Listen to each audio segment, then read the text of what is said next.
Hi there, welcome to another episode of The Heart of a Youth Leader, weekly podcast for all of us involved in youth and children's work in the local church.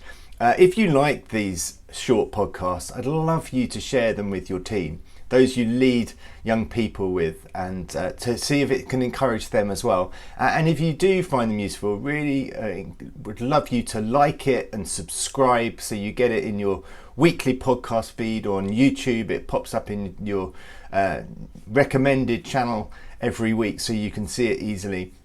It also helps other people to find it, the more people that say it's any good. So I'd really appreciate that. And thanks for your time. Now this week I'm going to go back to a story that we've covered before and is very well known. But one thing stood out to me as I read it this week, which I hadn't really reflected on very deeply before. It's the story of the prodigal son, or as the NIV now calls it, the story of the lost son, the parable of the lost son. And you can find it in Luke chapter 15. It says, after a series of parables about the lost sheep, the lost coin, the lost son. And it's really well known, isn't it? But here's the thing. It starts in verse 11. Jesus continued, there was a man who had 2 sons. The younger one said to his father, "Father, give me my share of the estate." So he, the father, divided his property between them. Amazing, amazing. Even at that start, this story of Jesus is like preposterous. It's out of line. It's completely... all the people listening would be like indignant with the attitude of this young man. How dare you ask your father for your share of the estate? Because basically that's saying, Dad, I can't wait for you to die and get my inheritance. I want it now. I wish you were dead. Just get that into your head, that a child comes up to you and goes, Dad, I'm not waiting for you to die. I want to live now. I want my money. I want what's entitled to me now. Give me my half of the estate. And the dad does it. And you can imagine the people hearing this story of Jesus going, what? How dare this son? What is this dad doing? Why is the dad not just telling him what to do and putting him in his place and disciplining him? But no, the father is going, well, if that's what you want, fair enough, have it. And we know the story, don't we? Not long after that, the younger son got together all he had, set off for a distant country, and then squandered his wealth in wild living. After he'd spent everything, there was a severe famine in that whole country, and he began to be in need. So he went and hired himself out to a citizen of that country, who sent him to his fields to feed pigs. Now, as a good Jewish lad, you wouldn't go near pigs, let alone look after them. And this boy longed to fill his stomach with the pods that the pigs were eating, but no one gave him anything. He got so desperate, so low, so in need, that he was looking at these unclean animals that you're not supposed to go near, and he wants to eat their food. It's like even the pigs are eating better than I am. And it says in verse 17, when he came to his senses, he said, how many of my father's hired servants have food to spare? And here I am, starving to death. I will set out and go back to my father and say to him, Father, I have sinned against heaven and against you. I am no longer worthy to be called your son. Make me like one of your hired servants. So he got up and went to his father. He's thinking, I don't need to be my father's son. I could be one of his servants, because they get treated better than how I am being treated right now. They get food and they have some to spare, whereas I can't even get food off these pigs. And here's the thing that really hit me this week. But while he was still a long way off, his father saw him and was filled with compassion for him.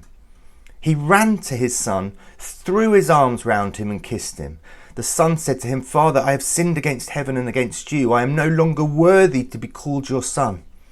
But the father said to his servants, quick, bring the best robe and put it on him. Put a ring on his finger and sandals on his feet. Bring the fattened calf and kill it. Let's have a feast and celebrate. For this son of mine was dead and is alive again. He was lost and is found. So they began to celebrate. And the thing that stands out to me is while he was still a long way off, the father saw him. The father had compassion. It's my boy, it's my son. And he ran to greet his son. Now, in those days, the sign of your position was you didn't run. So the leaders, the elders, the rabbis would not run anywhere. You don't hear of many people running who are people of respect, of local renown.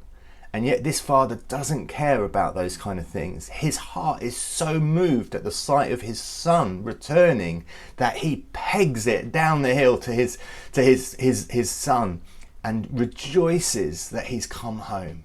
And the thing that hit me is our Heavenly Father is that. He doesn't wait and go, well, you know, I've given you enough chances. What are you going to do to make yourself better?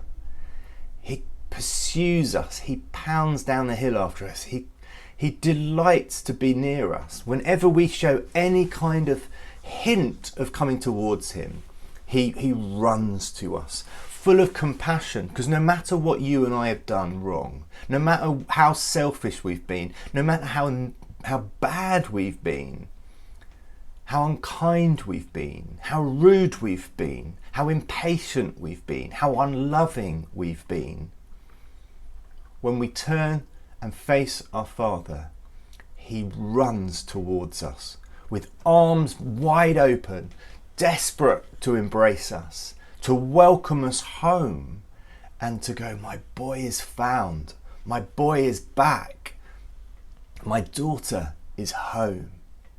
Let's celebrate.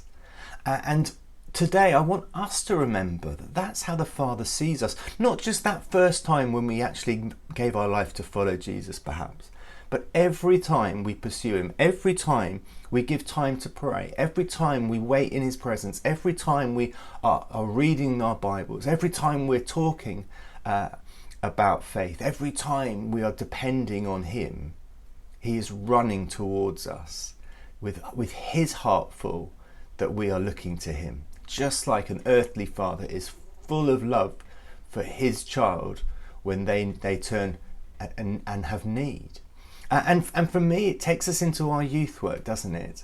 Are we modelling that to our young people? Do we expect our young people to come to the youth group, or actually tough luck?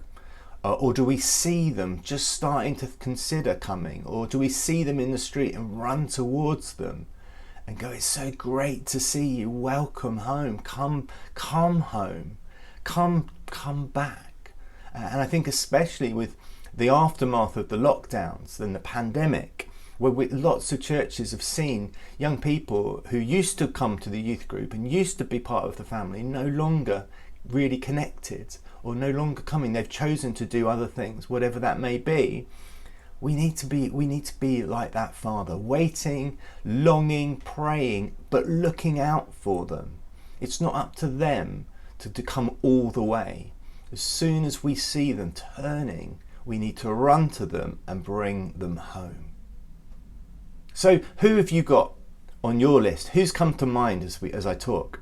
Who's the person, the young person you go, actually, I haven't seen him for ages. Haven't seen her. She's not replying to any messages.